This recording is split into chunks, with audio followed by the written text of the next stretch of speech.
So I got asked a really, really good question, which is how do the victims of narcissistic abuse become, I only just said I went live. I got asked a really good question, which is how do the victims of narcissistic abuse seem to become narcissistic themselves? Is it possible for us to develop a narcissistic personality disorder by proxy or by contagion? The first answer that I would have to that question is no. I would also question the way in which the question has been formulated. This is kind of a little bit of a new direction for the channel. It's always been philosophical, but I think it's probably, I'm finding it more important now than before to challenge the coordinates by which an argument is constructed first before just surging ahead into the argument. So I could answer this as though it's true. I could answer this as though every presupposition within the question is true. There is such a thing as a narcissist, there is such a thing as a victim, and then the victim actually does develop narcissistic traits. So the first thing, I'm going to answer this question, but the first thing I would like to do is just say, okay, maybe one of the things that would be useful to do is to actually start challenging the assumptions behind the question, saying, how do we know that the person we're talking about actually has NPD? How do we know that the victim is a true victim of NPD? What do I mean here? Well, I'm not qualified to diagnose NPD. And as I said in one of my recent videos, I'm not even sure that it exists in the way in which psychiatry, mainstream psychiatry, is describing it. I'm not saying that emotional abuse doesn't occur. I'm not saying that narcissistic abuse doesn't occur, or that there aren't people who are emotional predators. Absolutely they are. That's not what I'm saying. What I'm saying is that it doesn't necessarily occur in the way it is described, and that what we need here is a more nuanced, more flexible understanding with less presupposition.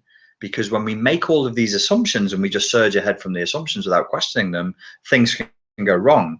And these are not the DSM diagnoses, or the diagnoses of other guideline manuals are not sort of set in stone by Jehovah and brought down from the mountain. They are made by humans and tested by other humans, and they regularly change with each new edition of the DSM. The traits that you're supposed to observe for narcissistic personality disorder changes, not in its fundamental sense, but in its nuanced interpretation. So how do we know we are actually dealing with an NPD? Let's not just, because most of the narratives and the discussions that go on online, people just make the assumption, my girlfriend is an NPD, she said this, why did this happen? And we end up following down some false logical path where we actually really don't know whether the presuppositions that led to the question are true.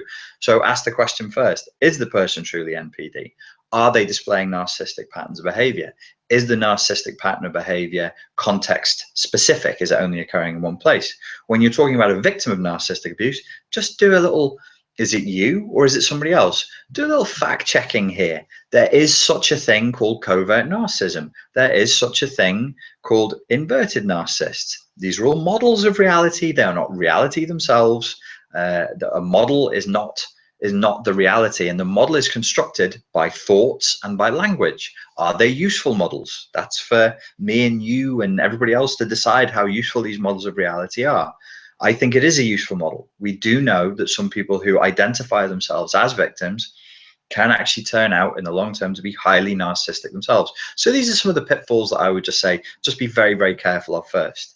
Can somebody develop truly who is an authentic victim, who genuinely is the victim of narcissistic abuse? It's not a desire by a highly narcissistic person to bask in the reflected glow of the overt narcissist. Like, there's an authentic victim who actually is with somebody who is probably going to tick the boxes by the standards of somebody who's going to be qualified to offer a diagnosis for full-blown narcissistic personality disorder. Are they developing their traits? Okay, the answer to that question seems to be probably yes. Why? Because over time, the conditions that cause the NPD in the child, usually, but not always, usually childhood trauma, usually a CPTSD style of environment as we understand it, NPD as it is described, narcissistic patterns of interacting with other human beings, come from traumatic, but fairly, I think we've got it down, what the traumatic environment is that causes these responses.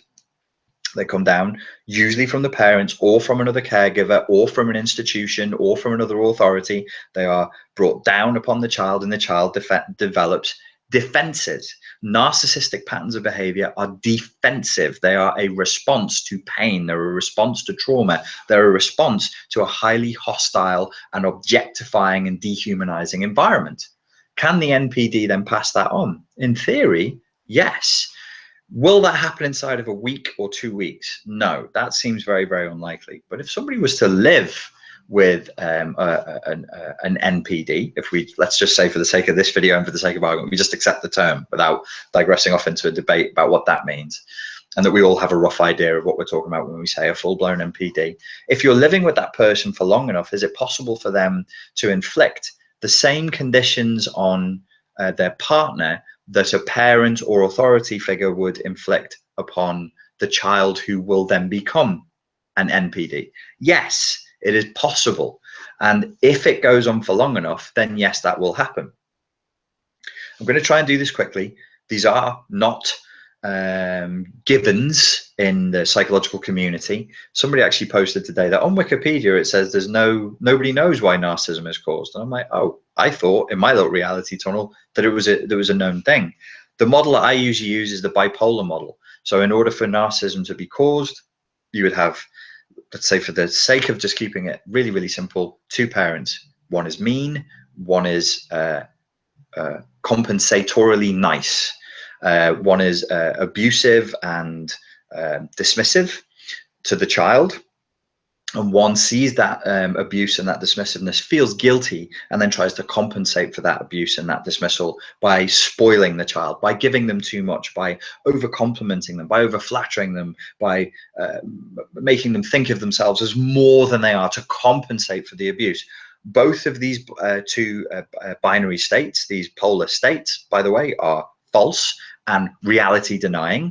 So whether the child is getting a nasty message or an excessively sweet message, both are reality denying. Whether the child is getting the nasty message or the super sweet message, both are objectifying. It's not the child is being respected as just a small human who's developing his or her own boundaries and their own personality, and we're just going to provide a safe, loving, boundaried environment in which that's going to happen. No, this is actually the infringement of the child's boundaries by abuse or by spoiling. Make no mistake, spoiling a child can be just as damaging as abuse, and spoiling a child is abuse. People will be in the comment section going, "This is nonsense," but you know, you can have your rage quit attacks if you like, but it's true. If you spoil a child, that's why it's called spoiling rather than building or growing or strengthening. Spoil, as in when food, it's an old archaic term. If food spoils, what is spoiled food? It's rotten food. So spoiling a child rots them. There is a parenting style that's very prevalent nowadays where parents don't say no. They think it's abuse to say no to children. Wrong. They think it's abuse to set boundaries with children. Wrong. It is abusive and hurtful and disruptive to the child, to the formation of the child's personality, to never set boundaries. In fact, as a parent, that's one of your major roles. No. I am the source of the no. I am the source of the loving and non-abusive but firm and assertive boundary that says no. That's not where you go. That's not what you say. That's not what you can do. So could a singular partner, let's imagine a husband and a wife. The husband has NPD, he's an emotionally abusive malignant narcissist, and the wife is the classic textbook codependent target victim, however you want to frame it. Can he can't be two parents, can he can't be an abusive parent and a loving and spoiling parent at the same time and create NPD in her, can he? Well, actually, that's not true. If you remember some of the notes I made after the last Sam Vaknin seminar in Liverpool, where he was talking about the NPD as split personality, where they split their own good sides and their own bad sides, actually, he will relate to her as a kind of dissociative identity disorder as two people. When he's in narcissistic elation, he might be one way. When he's in narcissistic depletion, he might be another. And don't get it twisted. He's not going to be nice in elation and nasty in depletion, not necessarily. He may only be nice when he's depleted and then nasty when he's feeling good, or vice versa. I can't say.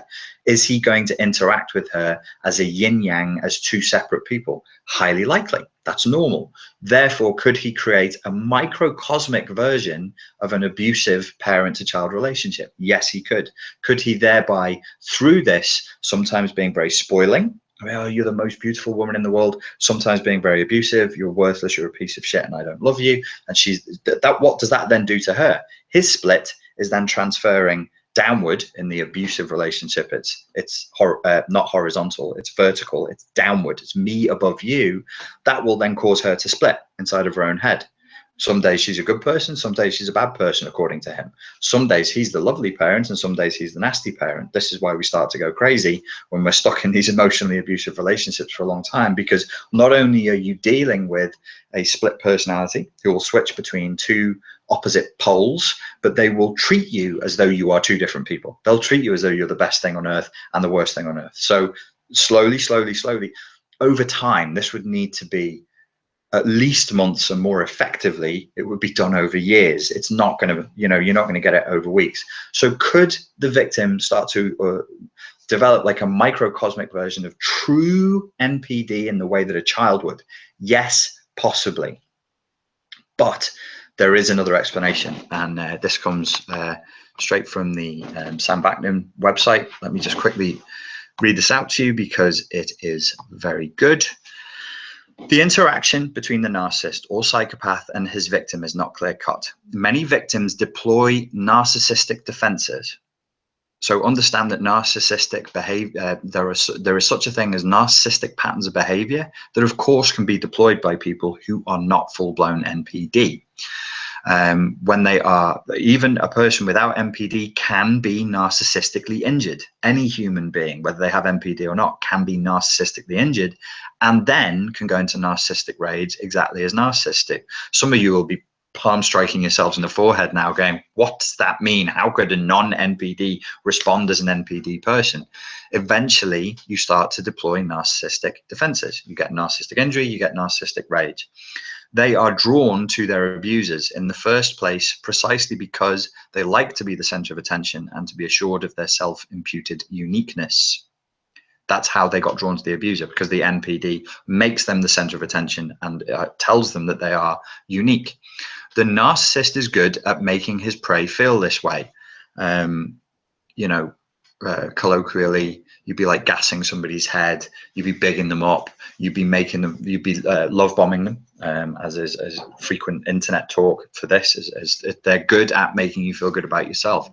Then when the victims are devalued and discarded, they endure a scarring narcissistic injury, and the victims react with unmitigated wrath. When you look on the narcissistic victim survival forums, this is frequently what you see here, either outright just rage, or more commonly what you get is like a constant strange tone from people because they're so angry, but it's so suppressed that it just bleeds through. There's just like a hostility and passive aggression that bleeds through a lot of what they're communicating. Some people, many narcissists included, adopt the role of a professional victim.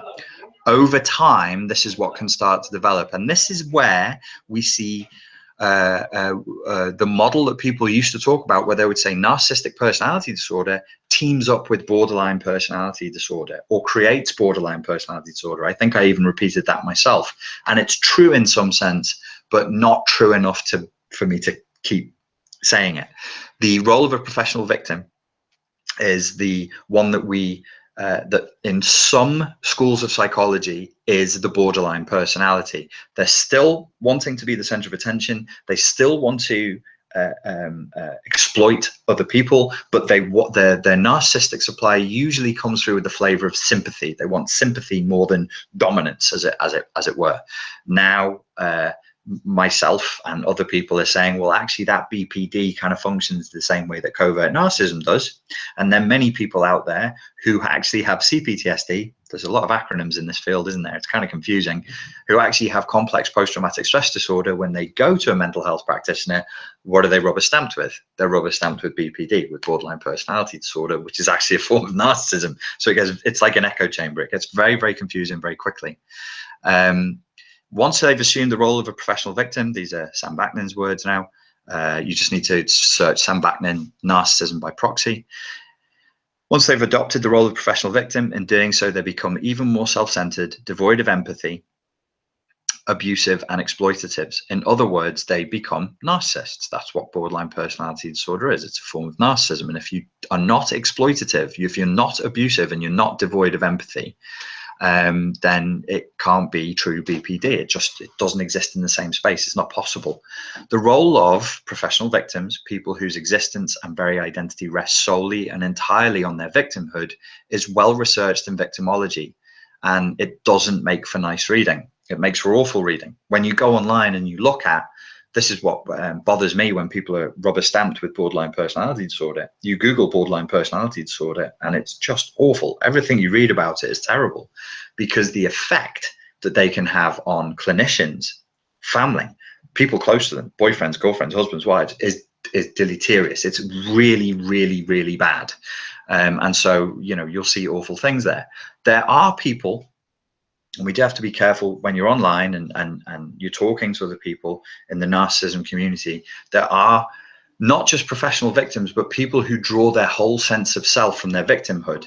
And the recurrent agenda behind what they're saying is, my pain is greater than anybody else's pain. I'm special and, you know, brackets, I'm special and unique. My pain is greater than anybody else's pain. And this gives me the right to be rude, to be demanding, to be hostile, to be sarcastic, to swear inappropriately. One of the things that people who are classically borderline / vulnerable or covert narcissists like to do is they swear a lot.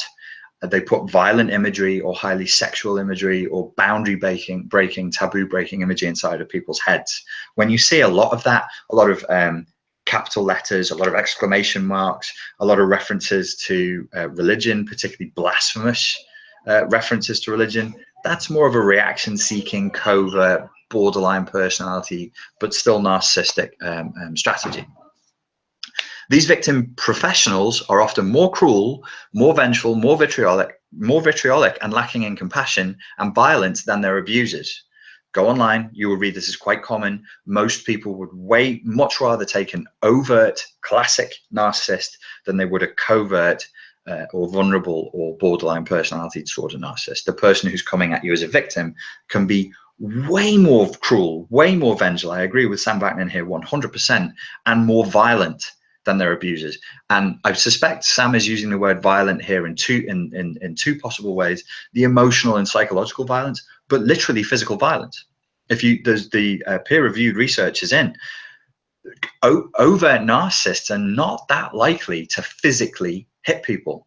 But when it comes to domestic violence, when it comes to physical abuse of the spouse or of the children, covert narcissists and borderlines are way more likely to take it there. The vindictiveness is that much worse. The aggression is that much worse. The affected entertain the false notion that they can compartmentalize their narcissistic behavior and direct it only at the narcissist.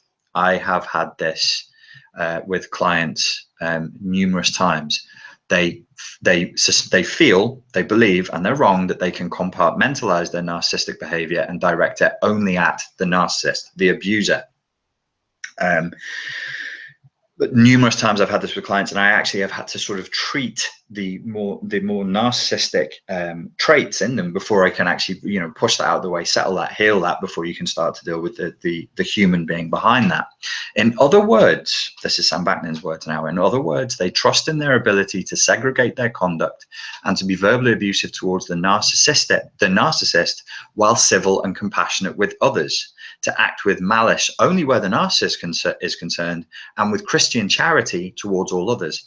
And 9 times out of 10, they're completely wrong. They don't realize how, you know, this compartmentalizing is not working. You can't have vitriolic hostility and only focus it on one person. That's not how the human being works. We're not machines. If you're holding that vitriolic hostility, it will bleed through the other boundaries, and you'll actually find that you're being extremely hostile, way more hostile and provocative and reaction seeking and simply rude. You know, outside of the psychological and mental health community, to the rest of the layman on the street, to the man and woman in the street, you're just rude. They really don't care why you're rude. You're just abrupt, rude, and you say odd things. You say obnoxious things, reaction-seeking things. Let me see. They cling to the, this is Sam Vaknin's word, they cling to the faucet theory. They believe that they can turn on and off their negative feelings. They cannot. That's not how emotions work. Their abusive outbursts, their vindictiveness and vengefulness, their blind rage, their non-discriminating judgment. These people are usually extremely judgmental of others, whilst if they feel themselves to be judged the other way, they fly into the equivalent of a narcissistic rage, while still being extremely judgmental of others. This, of course, is untrue. Their behaviors spill over into daily transactions with innocent neighbors, colleagues, family members, co-workers, or customers, or people who are trying to help them, like life coaches and counselors, who sometimes, oftentimes, are actually helping them free of charge, believe it or not. One cannot be partly or temporarily vindictive and judgmental any more than one can be partly or temporarily pregnant. To their horror, these victims discover that they have been transmuted and transformed into their worst nightmare, into a narcissist. They find out the hard way that narcissism is contagious, and he explains elsewhere, in fairness to Sam, it doesn't in any way mean that. He explains what he means by the term contagious. He's not talking about pathogens, you know, passing between people. It's not a virus in that sense. Let me see. That narcissism is contagious, and many victims tend to become narcissists themselves: malevolent, vicious, lacking empathy, egotistical, exploitative, violent, and abusive. Okay. Because I mentioned the internet before, I'll just finish off by what he's saying here, and as a warning to all of you when you're on narcissistic support forums. Victims on the internet, in support forums and social media, are a non-representative sample. When I did my first interview with Sam, some people weren't listening to it properly, and they thought that me and Sam were talking about all victims of narcissistic abuse. We were not. We were talking about this, the professional victim. They're a non-representative sample. They are assertive, self-aware, infuriated, vindictive, hurt, often dysfunctional, and at times bask in their newfound role as a victim or scapegoat. Their victimhood acquires the status of an organizing principle. They are on the internet for all to read. This is a non-representative sample, Sam is saying. Only a tiny fraction of the total number of victims choose this venue, and those who do are, by definition, a self-selecting and flawed sample. My point here is this: if you go on the narcissistic victim forums or on the YouTube channels and you see like a lot of bad behavior and people speaking to each other in an awful way, which is back in 2009, when I looked for help online, I saw all that and I saw right through it, and I was like, these people are really sick. And so I didn't get help where I could have done. What Sam is pointing out, that's not a good sample. The overwhelming majority of the victims of narcissistic abuse are not like this. And therefore, the overwhelming majority of the victims of narcissistic abuse, in my experience, don't really develop these narcissistic defenses. There is a small proportion of people who do, a quite small proportion of people, but because they're louder than everybody else and they're more aggressive and they'll push themselves to the front of the queue, you might sit there and think, God, the people who are in this community are as sick as anybody else that they're talking about. I have that regularly at seminars. People will come to me at seminars after there's been a question and answer session and say, you've got a load of people in this seminar who think they're the victims, but actually they're the abusers. And it's like, well, slow down. Most victims of narcissistic abuse are not like this, but you do sometimes see two things. One, an authentic victim actually developing the traits of a narcissistic abuser. This will disappear through counseling, through healing, through coaching, through therapy. It will disappear. And then you have a less happy fact that a good number of people who are describing themselves as being the victims of narcissistic abuse, a good number of people statistically who are there in that room at that seminar, not all, like, I think if I have 100 people in a room, I'm probably going to have 7 or 8 people who are not what they seem, who shouldn't be sat where they're sat. And people will notice them because they're constantly asking questions, they're constantly causing arguments, they're constantly making the flow of energy in the room do what? Go back to them. So that's, you know, that's a self-indicating thing. So that's how it can get transferred in the way that I've described. And sometimes it really, nothing is being transferred. You're talking about somebody who's highly narcissistic to begin with. Let's have a quick little look and see if anybody's asked any questions about this video. I'll answer just a couple of questions, and then we're going to have to leave it at that for today.